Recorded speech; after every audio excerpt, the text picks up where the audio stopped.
ನಮಸ್ಕಾರ ಸ್ನೇಹಿತರೆ, simple recipes ಇನ್ Kannada YouTube ಚಾನಲ್ಗೆ ಸ್ವಾಗತ. ಇವತ್ತಿನ ವಿಡಿಯೋದಲ್ಲಿ ಬೇಕರಿ ಶೈಲಿಯ ದೂದ್ ಪೇಡವನ್ನು ಹೇಗೆ 10 ನಿಮಿಷದಲ್ಲಿ ಮನೆಯಲ್ಲೇ ಮಾಡ್ಕೋಬಹುದು ಅಂತ ತೋರಿಸ್ಕೊಡ್ತೀನಿ.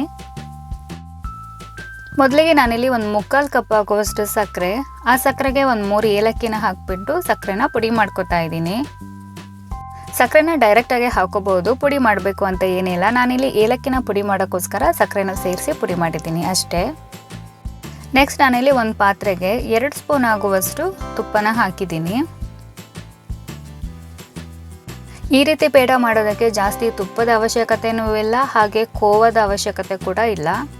ನಾನೀಗ ತುಪ್ಪಕ್ಕೆ ಗೋಡಂಬಿ ಚೂರು ಹಾಗೆ ಬಾದಾಮಿ ಚೂರುಗಳನ್ನೂ ಹಾಕಿದ್ದೀನಿ. ಈ ಗೋಡಂಬಿ ಬಾದಾಮಿನ ಫ್ರೈ ಮಾಡ್ಕೊಳೋ ಅವಶ್ಯಕತೆ ಏನಿಲ್ಲ. ಇದು ಜಸ್ಟ್ ನಾನಿಲ್ಲಿ ಗಾರ್ನಿಷಿಗೆ ಉಪಯೋಗಿಸ್ತಾ ಇರೋದು. ಹಸಿ ಇಡೋದಕ್ಕಿಂತ ಫ್ರೈ ಮಾಡಿದ್ರೆ ಟೇಸ್ಟ್ ಇನ್ನೂ ಚೆನ್ನಾಗಿರುತ್ತೆ ಅಂತ ಫ್ರೈ ಮಾಡ್ಕೋತಾ ಇದ್ದೀನಿ ಅಷ್ಟೇ. ನಿಜ ಹೇಳಬೇಕು ಅಂದರೆ ಈ ಬಾದಾಮಿ, ದ್ರಾಕ್ಷಿ, ಗೋಡಂಬಿ ಇದು ಯಾವುದ್ರ ಅವಶ್ಯಕತೆನೂ ಇಲ್ಲ. ಜಸ್ಟ್ ನಾವು ಡೆಕೋರೇಷನ್ಗೋಸ್ಕರ ಅಷ್ಟೇ ಇದನ್ನು ಉಪಯೋಗಿಸೋದು. ಹಾಗೆ ಇಟ್ಟರೂ ಕೂಡ ಚೆನ್ನಾಗೇ ಇರುತ್ತೆ. ನೆಕ್ಸ್ಟ್ ನಾನು ಇದಕ್ಕೆ ಒಣ ದ್ರಾಕ್ಷಿನ ಹಾಕ್ತಾ ಇದ್ದೀನಿ. ಸಾಮಾನ್ಯವಾಗಿ ಎಲ್ಲರೂ ಮಕ್ಕಳ ಹುಟ್ಟಿದಬ್ಬ ಇತ್ತು ಅಂದರೆ ಬೇಕರಿಯಿಂದ ಸ್ವೀಟ್ ತಂದು ಕ್ಲಾಸಿಗೆಲ್ಲ ಸ್ವೀಟ್ ಹಂಚ ಕೊಡ್ತಾರೆ. ಅದ್ರ ಬದಲು ನೀವೇ ಮನೇಲಿ ಈ ರೀತಿ ಪೇಡ ಮಾಡಿ ನೋಡಿ, ತುಂಬ ಟೇಸ್ಟಿಯಾಗಿರುತ್ತೆ, ಹಾಗೆ ಆರೋಗ್ಯಕ್ಕೂ ಕೂಡ ತುಂಬ ಒಳ್ಳೆಯದು. ನಾನಿಲ್ಲಿ 150ರಿಂದ 200 ಗ್ರಾಮ್ ಆಗುವಷ್ಟು ಹಾಲಿನ ಪುಡಿನ ಉಪಯೋಗಿಸಿದ್ದೀನಿ ಅಷ್ಟೇ. ಅಷ್ಟು ಪುಡಿಲೇ ನನಗೆ 25ರಿಂದ 30 ಪೀಸ್ ಪೇಡ ಸಿಕ್ತು.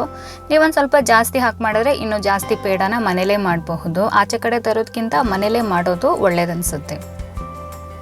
ನಾನೀಗ ಸ್ಟವ್ನ ಆಫ್ ಮಾಡ್ಕೊಂಡಿದ್ದೀನಿ. ಇದಾದಮೇಲೆ 1 ಕಪ್ ಆಗುವಷ್ಟು ಹಾಲನ್ನ ಅದೇ ಪಾತ್ರೆಗೆ ಹಾಕ್ತಾ ಇದ್ದೀನಿ.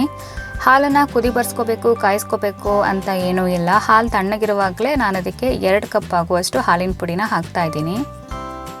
1 ಕಪ್ ಹಾಲಿಗೆ ನಾನು 2 ಕಪ್ ಆಗುವಷ್ಟು ಹಾಲಿನ ಪುಡಿನ ತೊಗೊಂಡಿದ್ದೀನಿ.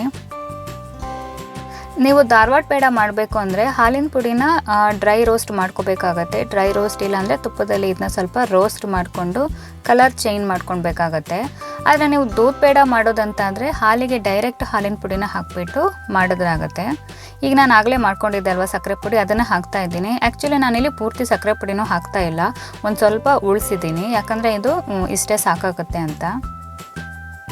ಈಗ ನಾನು ಸ್ಟವ್ ಆನ್ ಮಾಡಿಕೊಂಡು ಇದನ್ನು ನಿಧಾನವಾಗಿ ತಿರುಗಿಸ್ಕೊತಾ ಇದ್ದೀನಿ.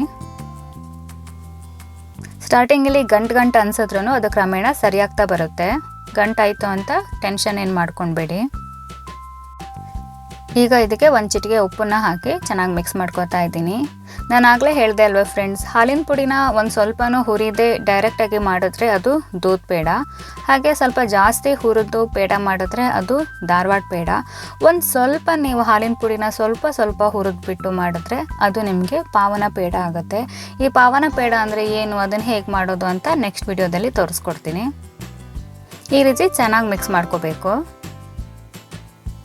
ನೋಡೋರಲ್ಲ ಸ್ನೇಹಿತರೆ, ಎಷ್ಟು ಈಸಿಯಾಗಿ ಮನೇಲೇ ದೂದ್ ಪೇಡ ಮಾಡ್ಕೋಬಹುದು ಅಂತ. ಸಕ್ಕರೆ ಅಂತೂ ಎಲ್ಲರ ಮನೇಲೂ ಇದ್ದೇ ಇರುತ್ತೆ. ಇನ್ನು ಇದಕ್ಕೆ ಹಾಲಿನ ಅವಶ್ಯಕತೆನೂ ಏನಿಲ್ಲ, ನೀವು ಹಾಲು ಬದಲು ನೀರನ್ನು ಬೇಕಾದರೂ ಹಾಕ್ಬೋದು. ಇದಕ್ಕೆ ಬೇಕಾಗಿರೋದು ಮೇಯ್ನಾಗಿ ಒಂದೇ ಒಂದು ಐಟಮ್ಮು, ಅದು ಹಾಲಿನ ಪುಡಿ. ನೋಡಿ, ಇದು ಸ್ವಲ್ಪನೇ ಗಟ್ಟಿ ಆಗ್ತಾ ಇದೆ. ನಾವು ಇದನ್ನು ಕೈ ಬಿಡ್ದಂಗೆ ತಿರುಗಿಸ್ಕೋಬೇಕು. ಕೇವಲ ಒಂದು 10ರಿಂದ 15 ನಿಮಿಷದೊಳಗಡೆ ಇದನ್ನ ಮಾಡಿಬಿಡ್ಬೋದು. ನೋಡಿ, ಅಲ್ಲಿ ಏನೇ ಗಂಟು ಕಾಣಿಸ್ತಾ ಇದ್ರು ಆ ಗಂಟುಗಳು ಕ್ರಮೇಣ ಹೋಗುತ್ತೆ. ಅದು ಹೇಗೆ ಹೋಗುತ್ತೆ ಅಂತ ನಾನು ನಿಮಗೆ ತೋರಿಸ್ತೀನಿ. ನೋಡಿ, ಈಗ ಇನ್ನೊಂದು ಸ್ವಲ್ಪ ಗಟ್ಟಿ ಆಗ್ತಾ ಬಂದಿದೆ ಅಲ್ವಾ. ಕ್ಲೀನಾಗಿ ತಳ ಬಿಡಬೇಕು. ತಳ ಬಿಡೋ ತನಕ ನಾವು ಇದನ್ನು ತಿರುಗಿಸ್ಕೋಬೇಕು.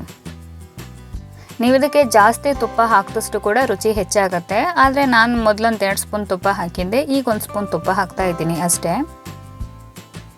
ನೋಡಿ, ಇದಾಗಲೇ ತಳ ಬಿಡ್ತಾ ಇದೆ ಅಲ್ವಾ.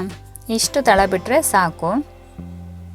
ಈಗ ನಾನು ಸ್ಟವ್ ಆಫ್ ಮಾಡಿಕೊಂಡು ಇದನ್ನ ಪಾತ್ರೆಯಲ್ಲೇ ಒಂದು 3ರಿಂದ 4 ನಿಮಿಷ ಬಿಡ್ತಾ ಇದ್ದೀನಿ. ಒಂದು 3ರಿಂದ 4 ನಿಮಿಷ ಆದಮೇಲೆ ನಾನು ಈ ಮಿಶ್ರಣನ ಒಂದು ತಟ್ಟೆಗೆ ಹಾಕೋತಾ ಇದ್ದೀನಿ. ಇದನ್ನು ನೀವು ಬಿಸಿ ಇರುವಾಗಲೇ ಕಲಿಸ್ಕೋಬೇಕು, ನಾದ್ಕೋಬೇಕು ಆ ಥರ ಏನೂ ಇಲ್ಲ. ತಣ್ಣಗಾದ್ಮೇಲೆ ಕೂಡ ಮಾಡ್ಕೋಬಹುದು. ಕೈಗೊಂದು ಸ್ವಲ್ಪ ತುಪ್ಪ ಹಚ್ಕೊಂಡ್ಬಿಟ್ಟು ನಾವು ಇದನ್ನು ಕೈಯಲ್ಲೇ ಕಲಿಸ್ಕೋಬಹುದು. ಇಲ್ಲಾಂದರೆ ಇನ್ನೊಂದು ಟೆಕ್ನಿಕ್ ಹೇಳ್ತೀನಿ ನೋಡಿ. ಬಟರ್ ಪೇಪರ್ ಇದ್ದರೆ ಅದನ್ನ ಯೂಸ್ ಮಾಡಬಹುದು. ಬಟ್ ಅದಿಲ್ಲ ಅಂದರೆ ಈ ಮಾಮೂಲಿ ಪ್ಲಾಸ್ಟಿಕ್ ಕವರ್ ಇರುತ್ತೆ ಅಲ್ವಾ, ನಾವು ಗೋಧಿ ಹಿಟ್ಟು ಎಲ್ಲ ಮಾರ್ಕೆಟಿಂದ ತರ್ತೀವಲ್ಲ ಆ ಕವರು, ಅದರಲ್ಲಿ ಇಟ್ಬಿಟ್ಟು ಈ ರೀತಿ ಕಲಿಸಿದ್ರೆ ತುಂಬ ಚೆನ್ನಾಗಾಗುತ್ತೆ. ನೋಡಿ, ಇದನ್ನ 4 ಸೈಡ್ ಕೂಡ ಮಡಿಸಿ ಕಲಿಸ್ತಾ ಇದ್ದೀನಿ. ಈ ರೀತಿ ನೀವು ಎಷ್ಟು ಚೆನ್ನಾಗಿ ಹಿಟ್ಟನ್ನು ಕಲಿಸ್ತೀರೋ ಅಷ್ಟು ಚೆನ್ನಾಗಿ ನಿಮಗೆ ಪೇಡ ಕನ್ಸಿಸ್ಟೆನ್ಸಿ ಬರುತ್ತೆ. ಈ ರೀತಿ ಒಂದು 2 ರಿಂದ 3 ನಿಮಿಷ ಚೆನ್ನಾಗಿ ಕಲಸಿದ ಮೇಲೆ ಒಂದು ತಟ್ಟೆಗೆ ಹಾಕೋತಾ ಇದ್ದೀನಿ. ಕೈಗೆ ಒಂದು ಸ್ವಲ್ಪ ತುಪ್ಪ ಹಚ್ಕೊಂಡು ನಿಮಗೆ ಯಾವ ಶೇಪ್ ಬೇಕೋ ಆ ಶೇಪಲ್ಲಿ ಇದನ್ನು ಮಾಡ್ಕೋಬಹುದು. ಇನ್ನು ಕೆಲವರು ಬೂರಾ ಸಕ್ಕರೆ ಅಂತ ಅದನ್ನು ಹೊರಗಡೆ ಕೋಟಿಂಗಿಗೆ ಉಪಯೋಗಿಸ್ತಾರೆ.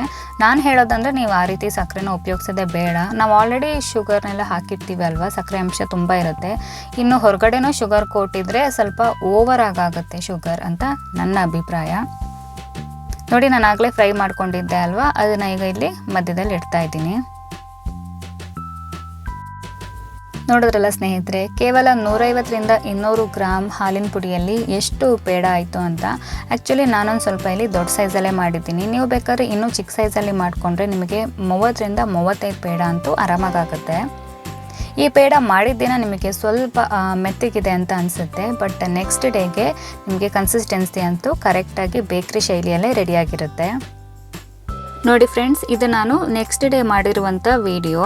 ನಾನೊಂದು ಸ್ಟೀಲ್ ಬಾಕ್ಸಲ್ಲಿ ಹಾಕಿಟ್ಟಿದ್ದೆ. ನೋಡಿ ಕನ್ಸಿಸ್ಟೆನ್ಸಿ ಎಷ್ಟು ಗಟ್ಟಿಯಾಗಿ ಕರೆಕ್ಟಾಗಿ ಆಗಿದೆ ಅಲ್ವಾ. ವಿಡಿಯೋ ಇಷ್ಟ ಆದಲ್ಲಿ ಲೈಕ್, ಕಮೆಂಟ್, ಶೇರ್ ಮಾಡೋದನ್ನು ಮರಿಬೇಡಿ. ಹಾಗೆ ನನ್ನ ಚಾನಲ್ಗೆ ಸಬ್ಸ್ಕ್ರೈಬ್ ಆಗೋದನ್ನು ಕೂಡ ಮರಿಬೇಡಿ. ಈ ದೂದ್ ಪೇಡನ ನೀವು ಮನೇಲಿ ಟ್ರೈ ಮಾಡಿ ಹೇಗಾಗಿತ್ತು ಅಂತ ಕಮೆಂಟ್ ಮೂಲಕ ತಿಳಿಸಿ. Thank you.